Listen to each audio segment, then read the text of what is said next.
Everybody's got a price, it's the $1 million man. Podcast in demand. Understand, everybody's got a price. $1 million man. Everybody's got a price. $1 million man. Everybody's got a pod, it's the $1 million man. Podcast in demand. Understand, everybody's got a price. $1 million man. Everybody's got a price.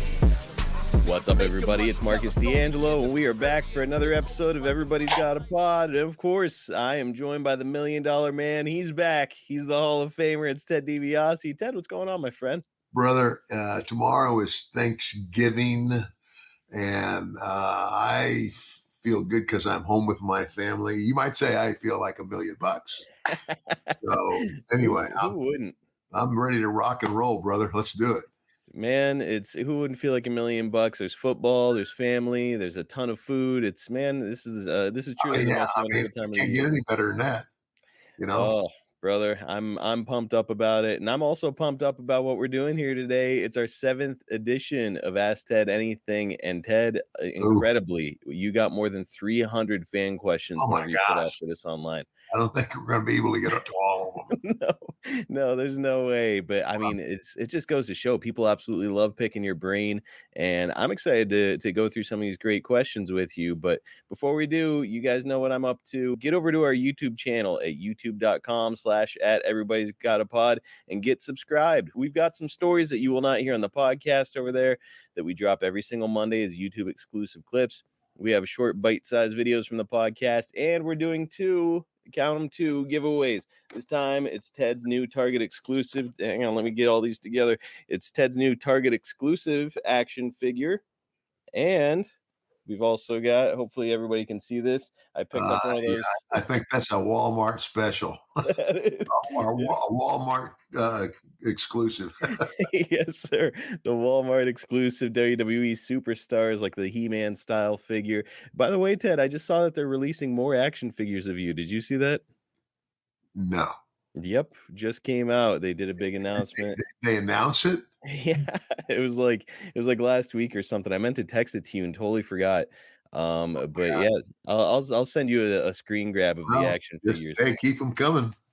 Hey, yeah, it's a good thing, and it's a good thing over on our YouTube channel. All you have to do to be eligible to win those signed action figures is get over there and get subscribed. Again, it's youtube.com/@everybody's-got-a-pod. The nice part is, too, once you're subscribed there, you're going to be eligible for all future giveaways as well. So just go out of your way and do it. It's awesome over there. All right, let's get into these questions. There's plenty of them. If we don't ask your question this time around, we might ask it next time, because I will roll these over into the next one if we don't get through all of them. So let's get rolling here. We've got Drayton Holmes, who asks, so many wrestlers in your era passed through the AWA at some point, but you never wrestled there. Did you ever get approached at any point to wrestle in the AWA? You know, it's funny. That's the one place I never went. The AWA was basically based in Minneapolis, Minnesota. The promoter and owner was Vern Gagne. And that's funny because, and again, Vern Gagne and my dad wrestled each other in college. and actually, one of the few people to beat my dad was Vern Gagne. And it wasn't a pin, it was points. You know, and when I see that, and it was very close. And so it was one of those things that it could have gone either way. Man. But Vern ended up having the bragging rights. Vern, you know, to his credit, he started, he started that territory. He was the guy. And I remember when we were trying to go back and live in Omaha, Nebraska, my dad we were living in Omaha. My dad was working the Kansas City territory. Well, Kansas City's only 200 miles from Omaha. And so he could do that. But again, lots of travel back and forth from Omaha.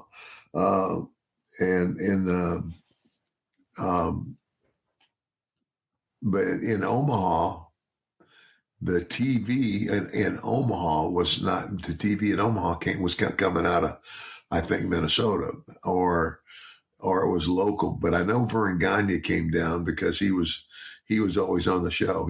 You know, he was always on the wrestling show in Omaha. Mm-hmm. And then my dad, that's funny. And we lived there. My dad, they weren't wrestling each other because my dad wasn't working that territory. So Ted, I also wanted to show you. There's an interesting photo out there of you with Nick Bockwinkel, who is a huge AWA guy. There's the photo itself, and it looks like you two are kind of wrestling over a belt. Nick was pretty much synonymous with the AWA. Do you remember the circumstances surrounding this very fascinating photo? Is that the AWA World Championship? Looks like Yeah. it. Well, I tell you where Nick Bockwinkel and I would run into each other. Houston. Oh, okay. And like I said, Houston was one of those towns that drew its talent from everywhere. Gotcha. Okay. Yeah. So that would be that's the only place we could have taken that picture together. It's a really cool shot. We'll have to share it on our social media. All right, next up, we've got Roman Gomez, who asks, your black glove was called Maggie. Any significance to using the name Maggie for the black glove? No, I just, I guess the influence was there was a song, Maggie May. Oh, Rod Stewart. And so for whatever reason, I said, old Maggie here. So that was the influence. Maggie May, the Rod Stewart song. I like it, man. Simple. I load old Maggie up, knock him out. Next up, we've got Jonathan Michael, who asks, when you introduced the Undertaker at Survivor Series 1990, did you have any idea that he would go on for another 30 years and become the best character the company had ever produced? Actually, Ted, as we're recording this right now, today is the 33rd anniversary of Survivor Series 1990. Wow. Mm-hmm. Well, I had no idea. I mean, and here's the thing: is like that's the first time that I ever met Mark, his real name, his debut there, and the reason I introduced him is Vince told me to. It's like that was the deal. I guess it wasn't like he was coming on board and being a part of my ship, but no, I don't think anybody realized how long of a run that the Undertaker would have. I mean, I can still remember like the last couple of times I was working for him, and and by that time, obviously, I'm talking and I'm trying to be a producer. I'm backstage altogether, and I remember saying, Mark, how many times are you going to do this? I mean, he kept retiring and then coming out of retirement, right? Just one more. Well, that same event, Survivor Series 1990, Ted, and this is just me freewheeling it here because I want to hear your answer on this one. It was also famous for another debut. So the Undertaker came out, and then also that night, the Gobbledygooker came out of the egg. What were your thoughts as an old school guy seeing the Gobbledygooker come out and dance with Mean Gene? Oh my gosh. And it was just hilarious. I mean, it's like, what else could it be? The Gobbledygooper. Thanksgiving, right? It was Thanksgiving 1990. And who was the Gobbledygooker? Do you remember? Yes, I do. It's Hector Guerrero. Hector Guerrero. What a good guy for it. Yeah. Awesome athlete. Like, I guess one of the big draws was that, like, hey, he's a great athlete. He can do like flips and stuff. He's into like gymnastics and whatnot. Yeah. So he'll be perfect for it. But apparently it was the suit he was in was so restrictive he couldn't do any of his usual flips and all that stuff. So kind of hampered him. But man, it's kind of feels like a rough go of things there for Hector Guerrero. I'm sure he would have liked to have come in a different manner. Yeah. Oh, definitely. Yeah. C&J Collectibles is up next. You were in some of the most influential factions in wrestling history. Which faction did you have the most fun in? Oh my gosh. I mean, okay, you'd have to name them for me. We can run a couple down. We've got the NWO, which I'm sure was fun in the beginning, but you've noted before that it became less fun as Bischoff kind of stole your role. We've also got the Rat Pack. You've got Money Incorporated. I'm trying to think of others, Ted, and I'm drawing a blank. I mean, Money Inc. Oh Uh, wait, Money Inc. And what was it? Was the $1 Million Corporation? yeah. Well, I think the corporation probably was the biggest. In other words, by that time, I was not a physical wrestler. I was in a managing role, and I was managing the corporation. And it was the talent that was in the corporation. I had some real headliners in my camp, right? Yeah, I mean some awesome names in there. Between Sid and 123 Kid and King Kong Bundy, comma. So you had some pretty fun Yeah, names in there. Tatanka. So yeah, yeah. that's a good one, man. I thought for sure though that you were gonna say the Rat Pack was your favorite. Well, okay. The I guess okay. Now I was a manager, with the corporation, but the Radback, as far as me and as a faction and me as still a physical wrestler, would absolutely be at the top of the list. I mean, me and was it Matt Bourne and Hacksaw? Yeah. You guys were fun to watch. And then something I think that might have helped break up the Rat Pack is that Matt Bourne and my buddy didn't get along too well. Well, Yeah, funny you should bring that up, Ted, because literally the next question is Bruce Frederick, who asks, "Were you there when Hacksaw beat up Matt Bourne? Were you present for that?" yes, I was.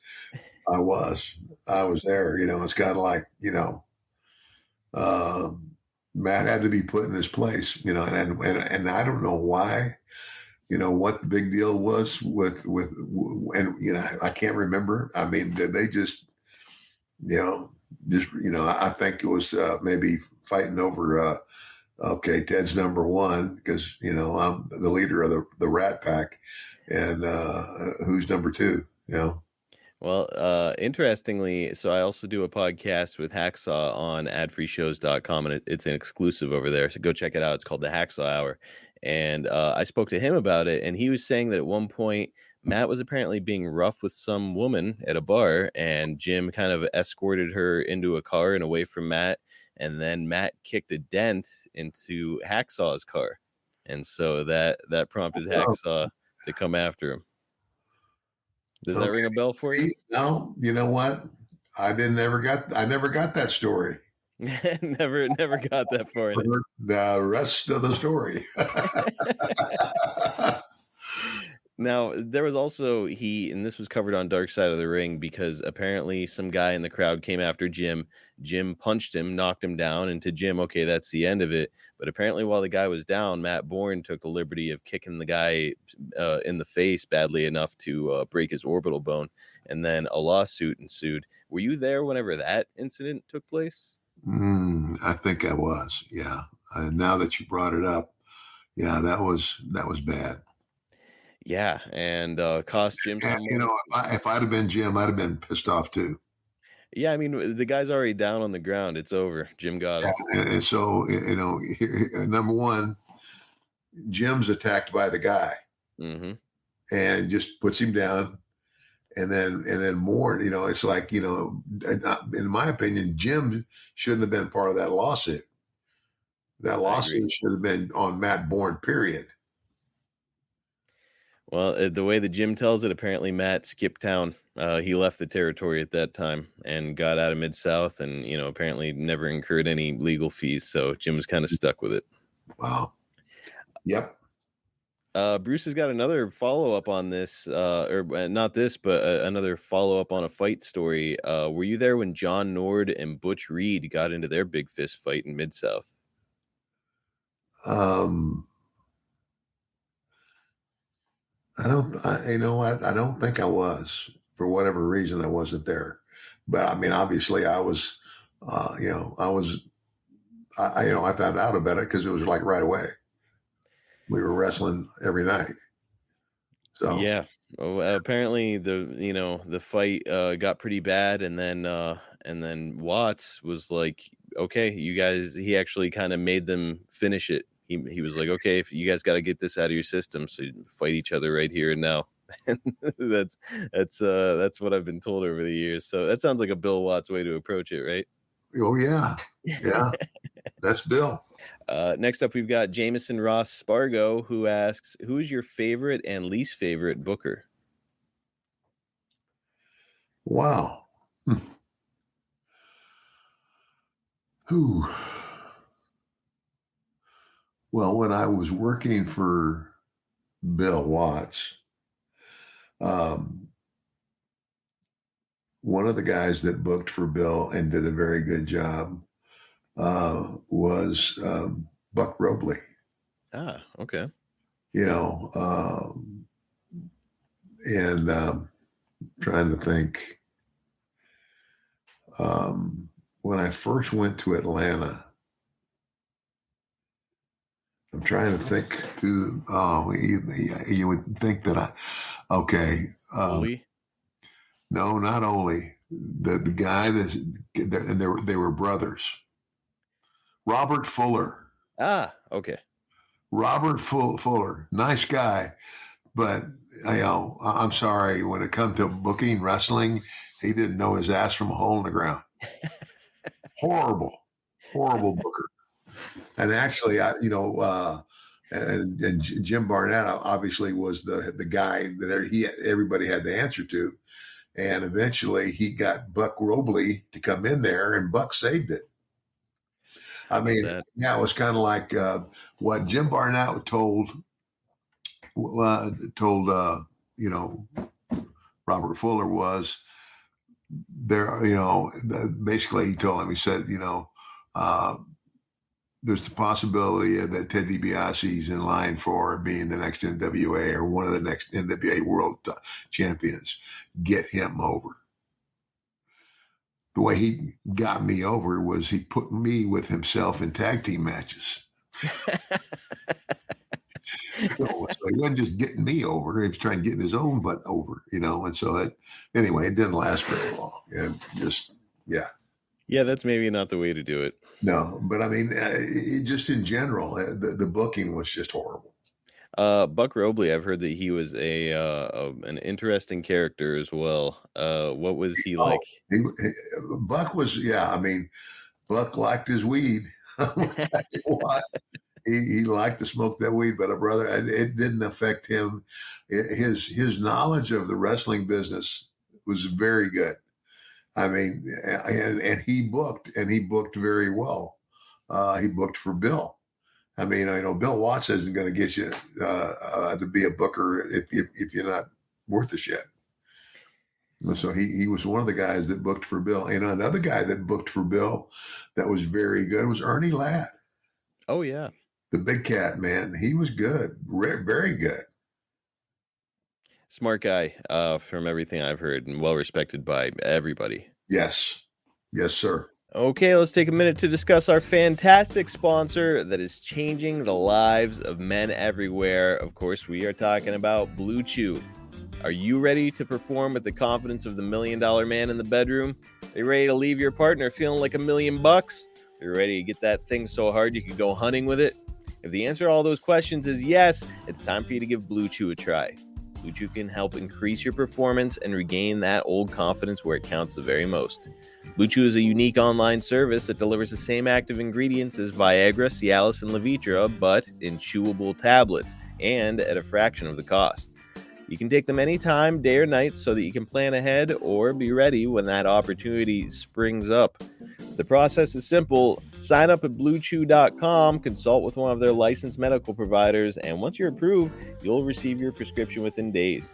The best part of it, it's all done online. You can forget about those visits to the doctor's office, no more weird, awkward, uncomfortable conversations, and no waiting in line at the pharmacy anymore. It comes right to you. Blue Chew's tablets are made right here in the USA and prepared and shipped direct to your door in a discreet package. But you know the drill, guys. There's not going to be anything discreet about your package. Men everywhere have never been more excited to see their mail carrier arrive, because when your package arrives, your package arrives. Listen, I know what your next question is. Will it actually work? Why don't you try it for free and find out for yourself? Something free from the $1 Million Man? That's right. You can try it right now for free. All you have to do is pay $5 shipping. That's it. Place your order now and give your partner a very pleasant surprise. Women are attracted to confidence, and Blue Chew can help give you confidence where it counts.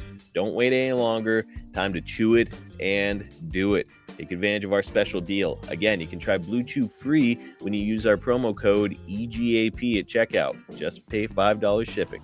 That's BlueChew.com, promo code EGAP, and receive your first month free. Visit BlueChew.com for more details and important safety information. And we thank Blue Chew for sponsoring Everybody's Got a Pod. Evan Peterson is up next, and he asks, who was the worst smelling wrestler that you ever worked with? Gosh. I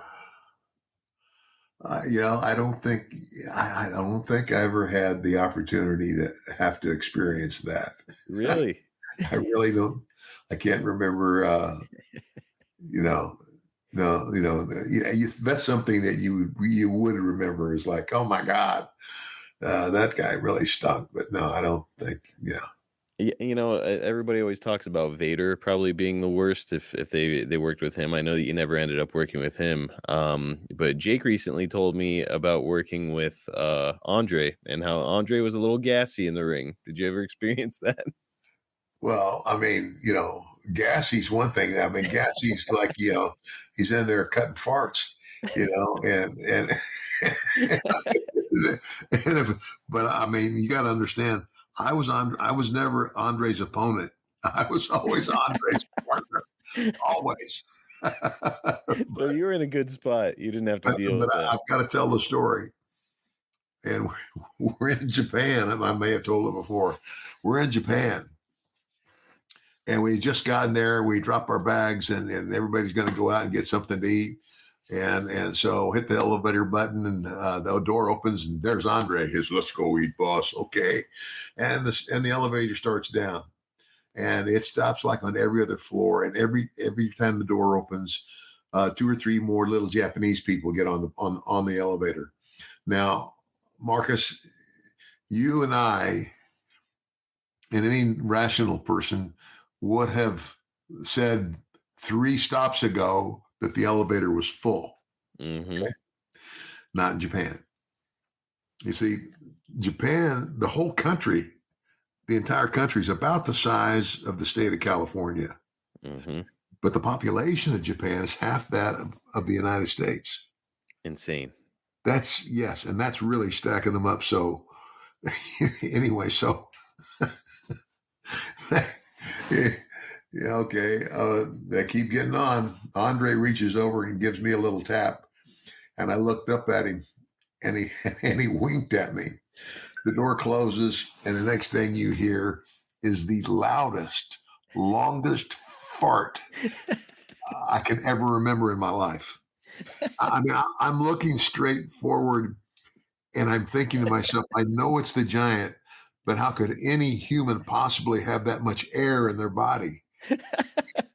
And the really sad thing was, I kept thinking, the poor guy that's standing directly behind Andre, oh no, who is just butt level, because I mean, Andre was 7'4", and all those Japanese guys are maybe 5 feet. So he was getting the dose right in the face. Oh no. And brother, I'm going to tell you something. When that elevator door opened, it was like the Exodus. Those people were tripping over each other trying to get out the door. And as the door closed, all you could hear was Andre going, "Oh, oh, oh, oh." He looked at me and he says, "They won't crowd the big man anymore, will they?" Oh Oh gosh. my God. I've Yeah. never heard that one before. That was great. Oh, it was. It was. But you'd appreciate it a whole hell of a lot more if you were there. Oh, I'm glad I wasn't. I don't want to be smelling that. That sounds miserable.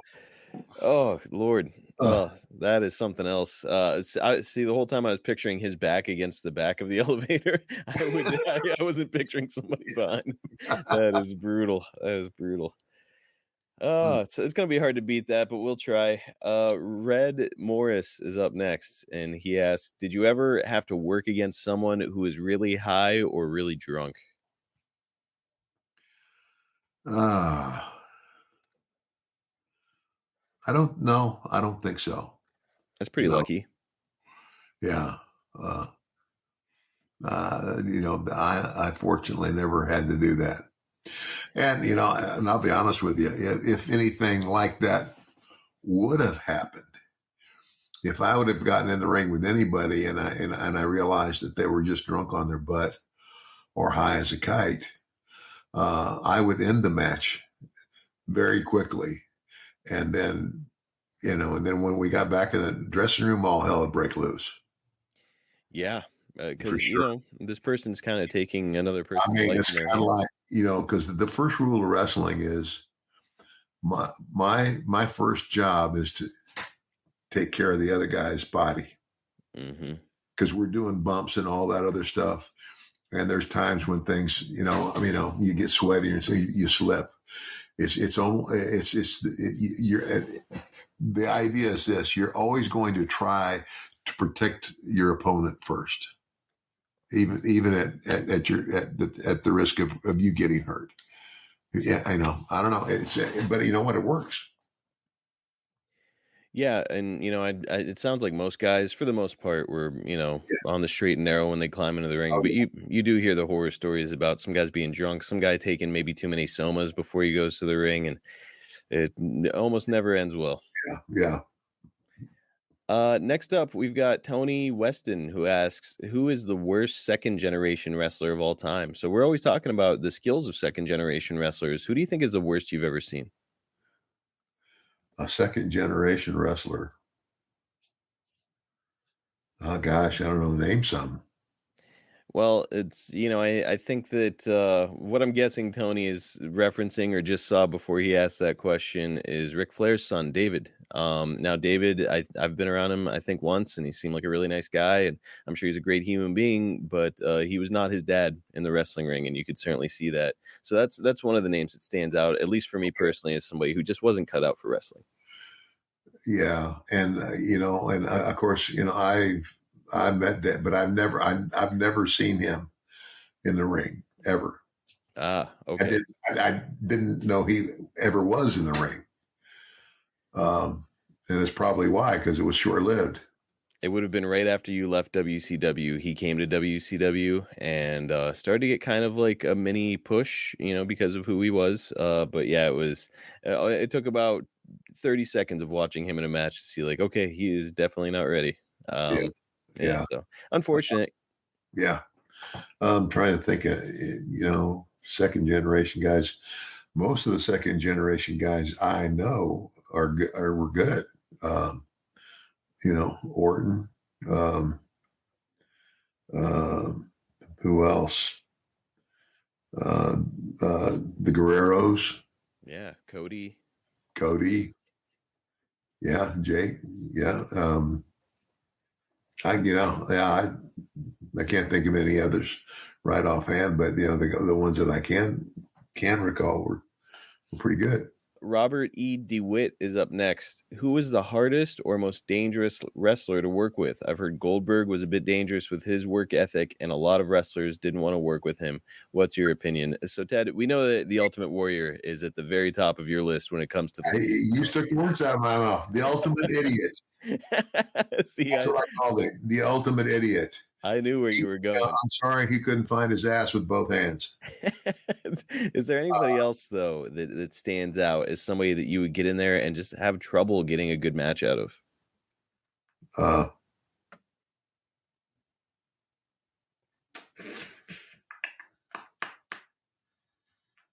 I can't think of anybody that was that I worked with enough to have that opinion. I mean, there had been like jobbers that we called them, guys that were there basically because on the TV shows, oftentimes you were just given a guy who didn't have a name, nobody knew him, but he was your opponent, and basically he was there to get his butt kicked. Mm-hmm. That's why we call them jobbers. And there'd been a couple of times when I was in the ring with guys like that, when you're trying to tell them what to do and they don't know what they're doing, or they get in there and they would just kind of, because they've never been on TV before and they freeze up or something. But other than that, I can't think of I can't think of anybody. Yeah, I was trying to think of somebody to pitch your way, and I can't really come up with much of anybody. I know that, like King Kong Bundy in the Mid-South or the Georgia days was not, considered like a super polished guy and maybe a guy that would be hard to get a good match out of. But No, but I had no problem with him, and he's a smart guy. I mean, he interviewed well. He was good. I mean, I can't remember. We would tease each other, and I can't remember what it was about all the time. But the big joke with him was Ernie Ladd giving him shit about being lazy and saying, "Bundy, you're stealing money." oh yeah, that's what it was. I would mimic. I would come in the dressing room and mimic Ernie. Bundy, you're stealing money from Mid-South, Bundy. Hilarious. All right. Well, yeah, again, good. It's you don't want to be having to call out a bunch of guys who are terrible. Now, here's the thing I hear about job guys, because you mentioned them, is that a lot of times they just were local guys that were being brought in and thereby just weren't good and didn't know what they were doing in the ring. And guys like Kevin Sullivan and the Steiners, and I could probably name tens of other people, but they would force them to cooperate, for lack of a better way to put it, where if the guy is in the ring with him and he's not moving the way they want him to, okay, I'm going to force you to move the way I want you to. And they would kind of get rough with them. Kevin Sullivan would do that double stomp on their chest, and the Steiners, of course, would stretch him out there in the ring. Did you ever have to take liberties with a job guy? There was only maybe once or twice where, I had to get somebody's attention to let them know, who's running this show and why you're here. You're not here to get over. You're here to get me over. And of course, which is something that they should know from the get-go and were told from the get-go, and yeah, so I had,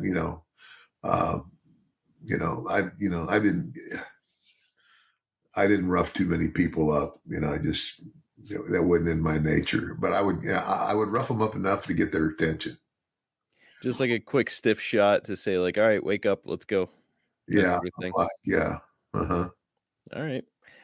Martin Pollock is up next. Any good Michael Hayes stories? Anything of any good Michael stories stand out? Everybody seems to have one.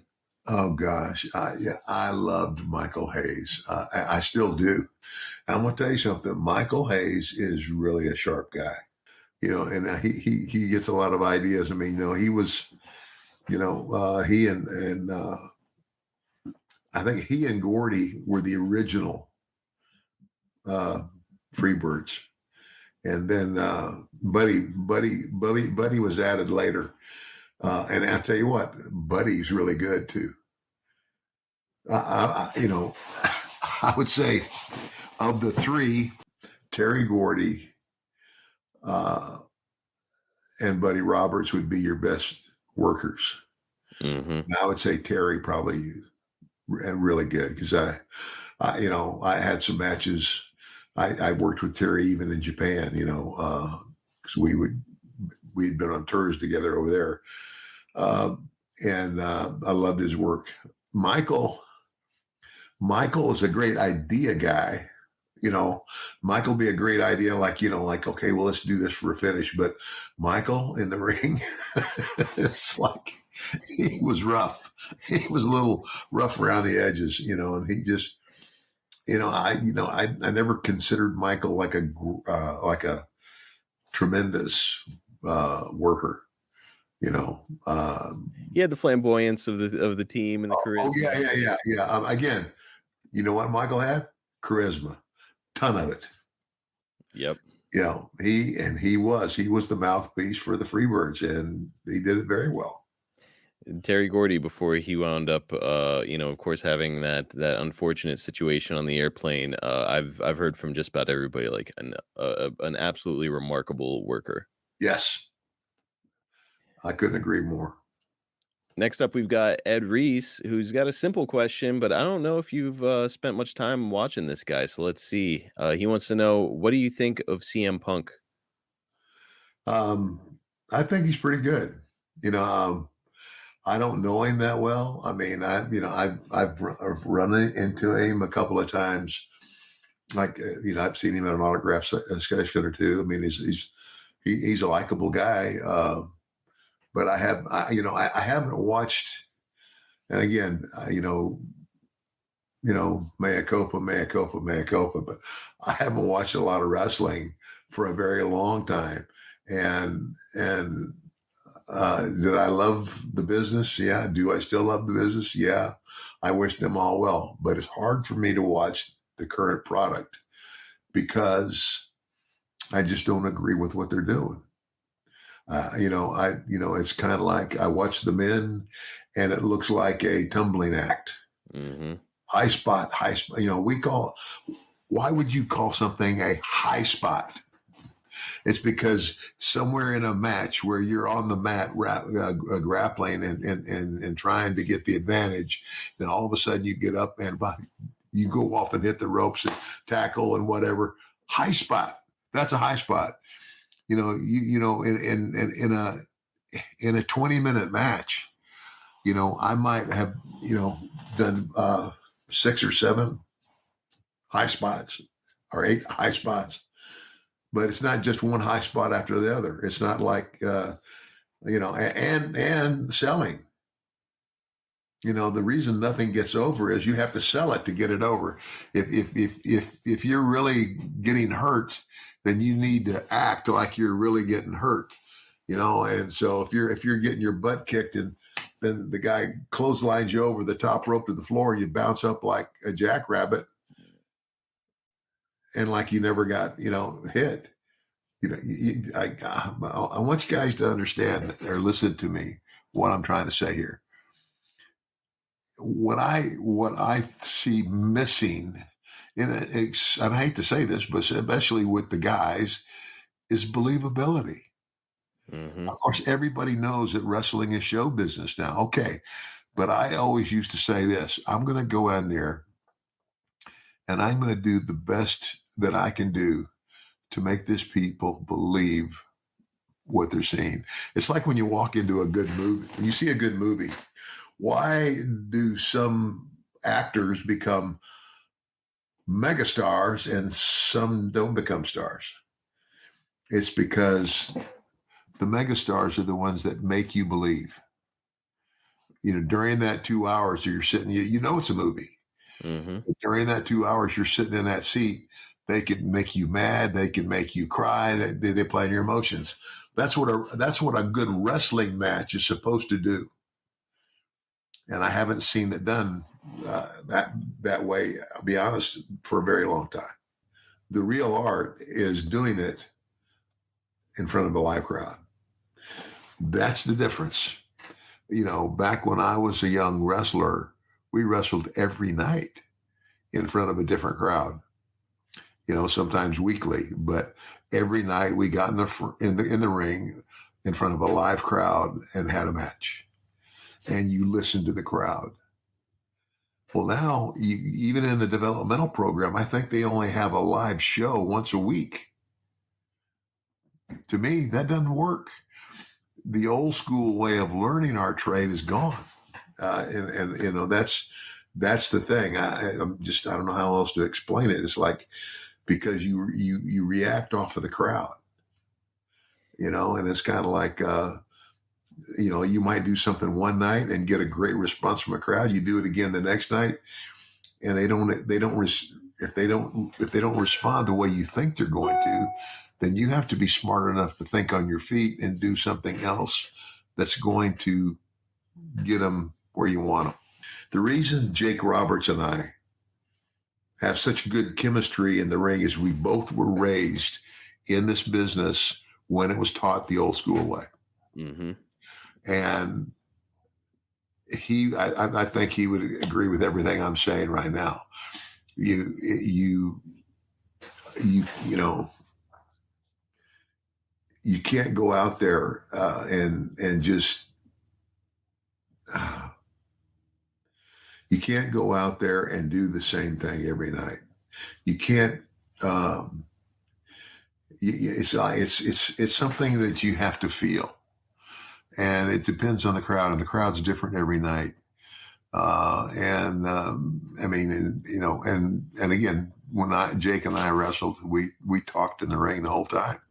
I mean, there's ways that we can talk and hide it, or if we want to call a spot and I'm down there, and I'd look at the referee and I would give the referee the high spot and he would give it to Jake, or vice versa, something like that. But it was all on the spur of the moment. It was, I don't want to spur of the moment sounds. It was improvised. You guys were doing it on the spot. Yeah. You were reacting live to what was happening around you. Yeah. And one of the things that frustrates me is, I'm a modern fan who loves the old school wrestling, is that whenever I see it nowadays, I'll see, whatever, 15 super kicks in a match and 3 DDTs and all these like really impressive looking moves, and then nobody's selling them.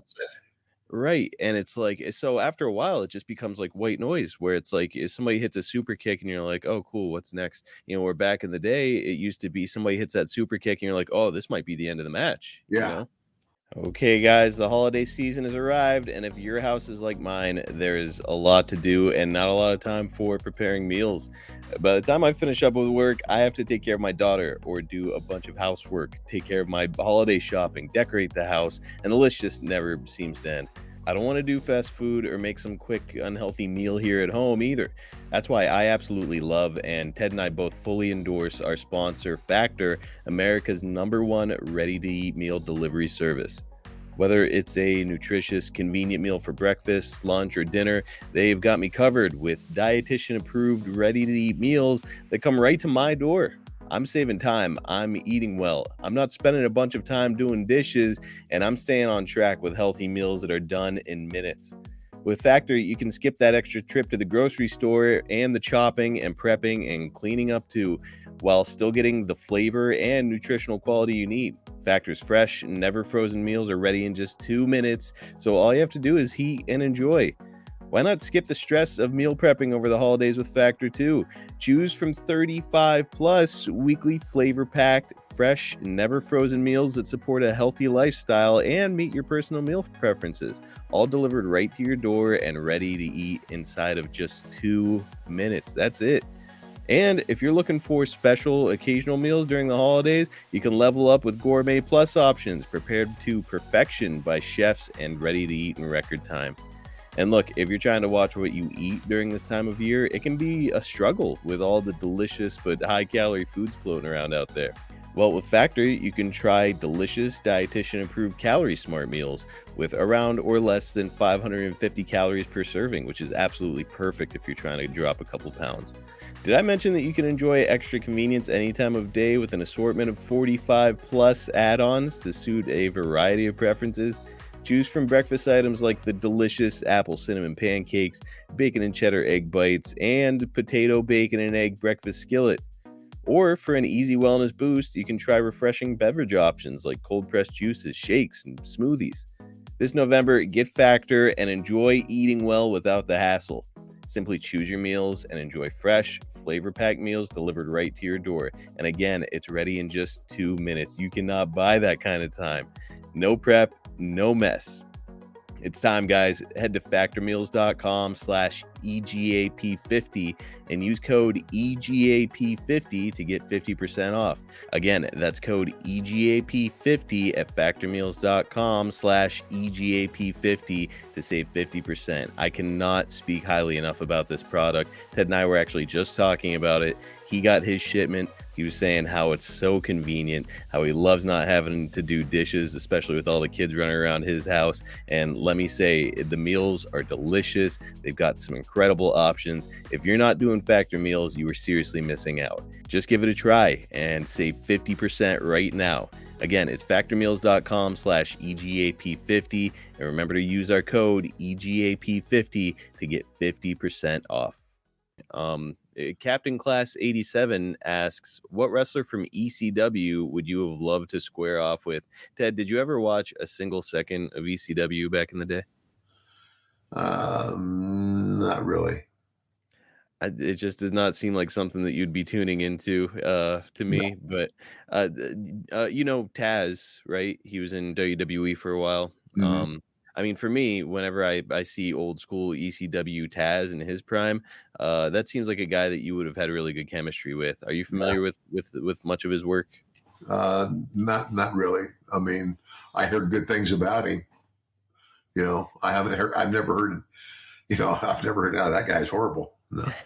Yeah, no, it's I've always heard and he's good. great wrestler, cool Yeah. look, and very, very believable out there in the ring. He seemed like he was actually ready to tear a guy's head off whenever you get in the ring with him. Mm. But really, he's kind of hit his stride now as an announcer. He's with AEW now as an announcer.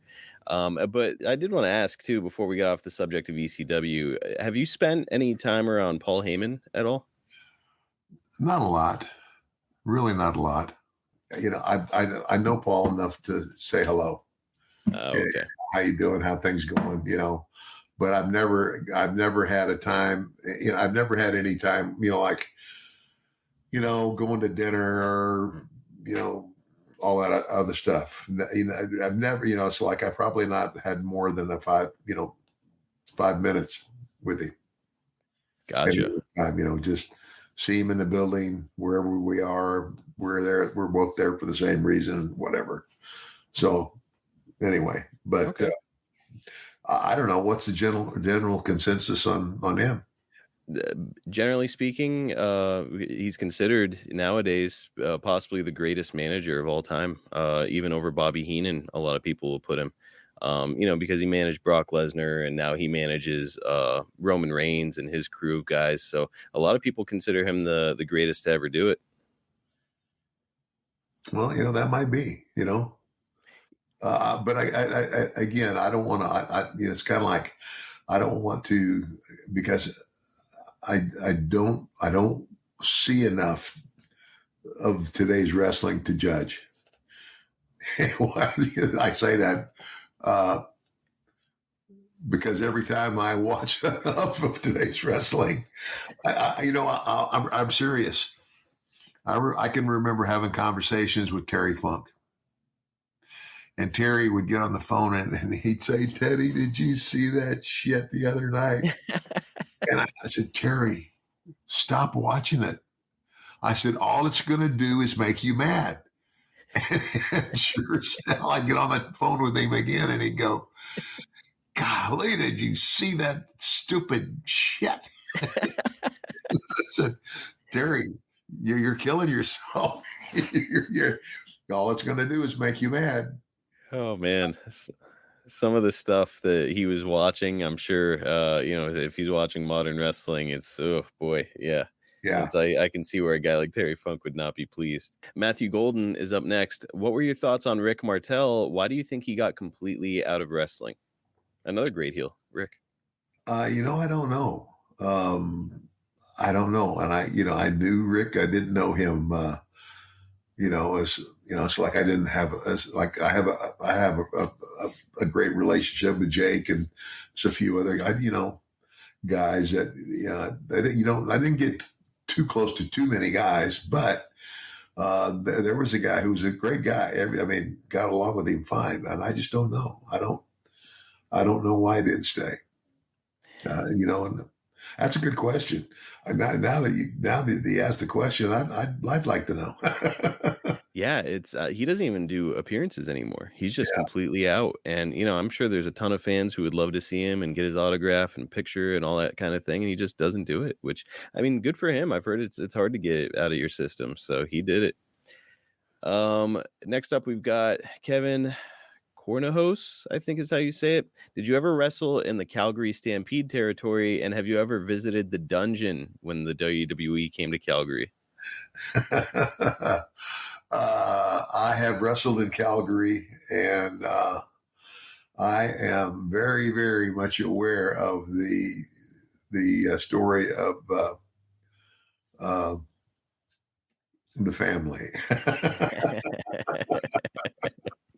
And I've heard a lot of Stu stories. Man, yeah, it's not easy being a Hart.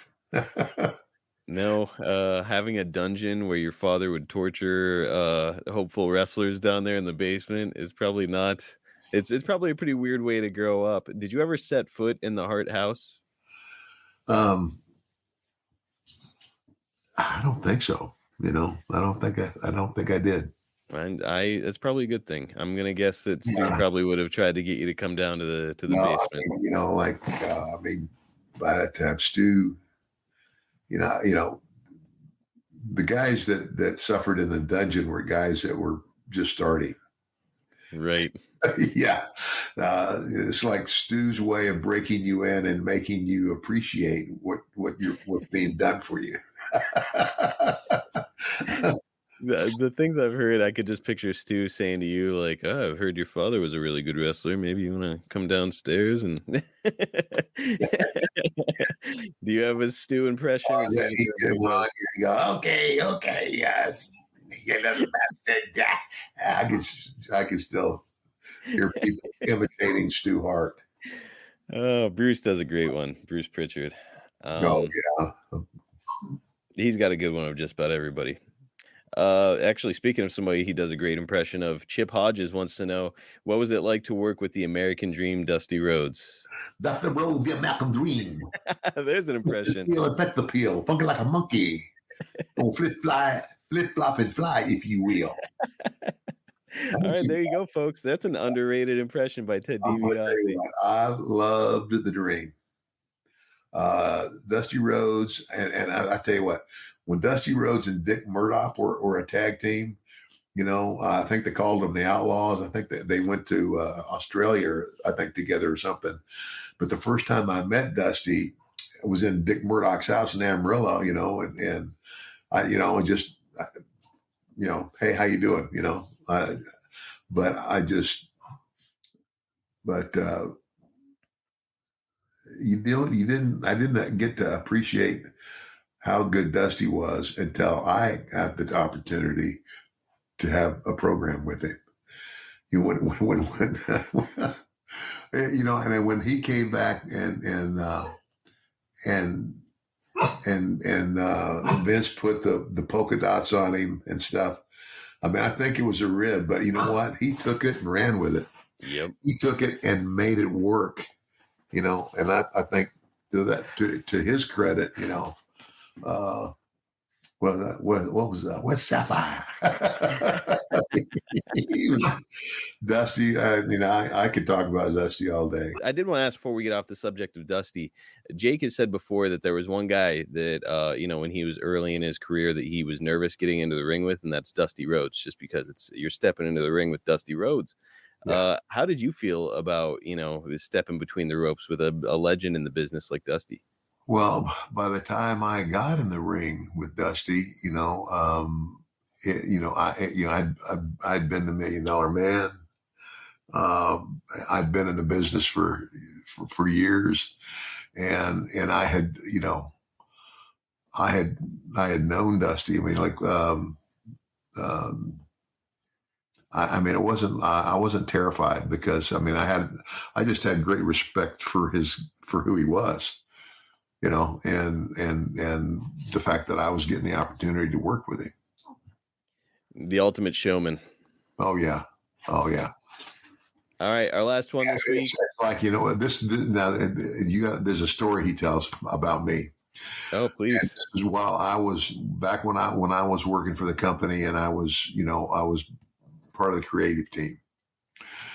We stayed at the same hotel in Stamford, Connecticut, and one morning, you know, we went down and had breakfast, and I just fell off my chair and like anyway. But to tell, here Dusty tells a story. He said, Teddy, he says you were eating your eggs, and he said you took your coffee and you put your coffee down, and your eyes rolled in the back of your head and you fell right off your chair. He says, and I picked you up and I threw you over my shoulder and I raced out the front door. I threw you in my car. I raced you to the hospital. I saved your life. I saved your life. I just asked Dusty every time we get in the ground. I said, Dusty, tell everybody how you saved me. He goes, he's great. He is just sensational. What happened? Why'd you fall off your chair? It was just one of those things. I guess they said, I mean, I stayed one night in the Stanford hospital, and it was, I don't know, lack of fluid or something. Okay. I don't know. It was nothing serious. Like dehydration. Yeah, something like that. Okay. Well, glad you're all right, and glad the American dream saved you. That's incredible. I saved my life. Not everybody gets to have a Dusty saving their life story, but you do. All right, last question. It's Professor Cookie Athens, and they ask, what do you think of the fans who dress as wrestlers and take pictures with you at the cons? Also, have you ever had to take a picture with a fan dressed up as you? Oh yeah, I've done that. I've done a few of those. I mean, that's really, you know,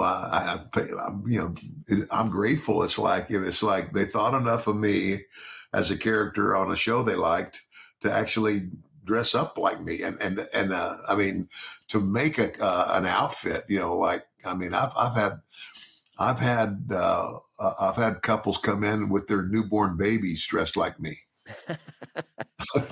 That's really cool. And me taking a picture, you know, with a baby dressed in a $1 Million Man tuxedo. That's pretty unique. Yeah. But I'm very grateful. I mean, I've always said, you know, wrestling fans are the greatest fans in the world because they're so loyal. You know, once they're with you, they're with you. And anyway. Now, hey, I tell everybody, I said, if it weren't for fans, I wouldn't have made any money. That's right. I mean, no fans, no money. you owe your career to the fans. Certainly. That's right. Absolutely. Now, has anybody ever shown you a tattoo of yourself? Yes. What do you think when you see forever emblazoned your image on somebody's body? That is really, I don't know. That's going a little bit too far, but hey, to each your own, man. I guess everybody has a price. Well, Ted, I don't think we're going to beat that one. That's going to do it for this week. Next week, we are resuming our look back to WCW in 1996. We're talking about November, and we'll be talking about the continuation of the Hogan and Piper deal, the build to Starrcade, World War III, all that fun stuff. I can't wait to jump back into that story with you. But before we go, got to remind you guys to get over to PremierStreamingNetwork.com, get signed up for Premier Plus, tons of sports and entertainment over there. And if you're a wrestling fan or just a fan of sports and entertainment, great content over there. If you're just looking for something new to watch, it's there. Go to PremierStreamingNetwork.com, sign up for Premier Plus. If you're enjoying the show and you're listening on your podcast app, please just take a moment, like, subscribe, leave us a 5-star review. That does a big favor for Ted and I. Follow Ted on MDM Ted DiBiase on all of his social media. Follow me at Marcus P. D'Angelo on X, and follow Premier Streaming Network at Watch on Premier on X and at Premier Streaming Network on Instagram and Facebook. I love doing the Ask Ted Anything stuff with you, Ted. It's always interesting to hear what fans come up with. Yeah, it's hey, you know, you never know. You never do know. But we know that we'll see you guys next week here on the show, right, Ted? Absolutely. And remember, everybody's got a price. for the $1 Million Man. See you next time on Everybody's Got a Pod.